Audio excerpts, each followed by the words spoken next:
Our main news this morning: in the UK and the EU are set to sign a deal in a bid to tackle illegal migration and criminal gangs. Yes, under the deal, the government and the bloc's border agency Frontex will share intelligence and training programmes, as well as post liaison staff to coordinate with each other.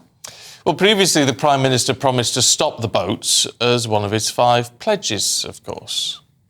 Well, we're going to be joined by Home Secretary James Cleverly later on in the programme. But for now, let's speak to political commentator Peter Spencer. Good morning to you, Peter. Good morning to you both. So tell us a bit more. We're all in pink this morning.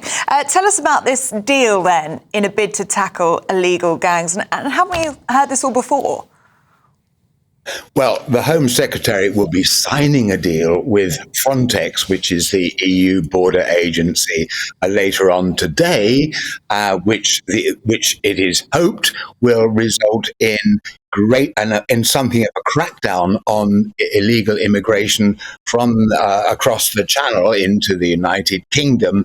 And I have to say there's a reasonable chance that they will succeed. It's worth bearing in mind here that already, thanks to British outreach to particularly the Albanians, they've managed to cut illegal immigration by over a third already. This could take it a whole lot further, and it's worth comparing and contrasting this with the Rwanda scheme, which has cost the nation an absolute fortune, and which has also cost the government a huge amount of political capital, and has only a 50-50 chance of of actually happening anyway.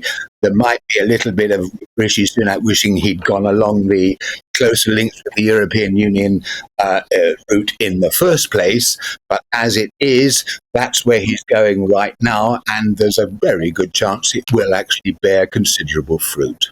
I mean, a lot of the focus, which will take some of the wind out of the Labour Party's sails, seems to be on a focus on the criminal gangs, which is something, of course, Keir Starmer's team have talked a lot about that they would tackle.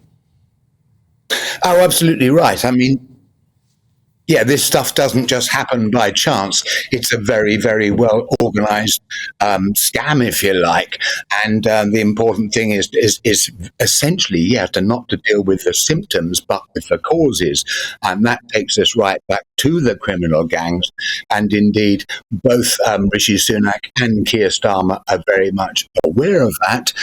And if Starmer gets to be Prime Minister, he will carry along on this route, as distinct from the Rwanda thing, which may or may not have happened. So I think the effect of all this will be to take quite a lot of the heat out of the controversy which surrounds illegal immigration as an entity. Peter, we've sent £232 million to France since 2014 to the end of last year to help to prevent illegal migration. This sounds like a similar sort of deal with the EU. What makes you think this is going to be different and this one's going to work? Well, I've come back to the simple point that already, thanks to this outreach between the British government and overseas players, we have already seen a marked reduction, over a third of illegal immigrants. And so this route clearly works, and the hope is, of course, that they can take the thing a whole stage further. And I have to say that aside from this, Rishi Sunak has also very clearly lent on the Home Office and told them to get their jolly well get their act together and speed up the processing of asylum applications, because that again is a running sore.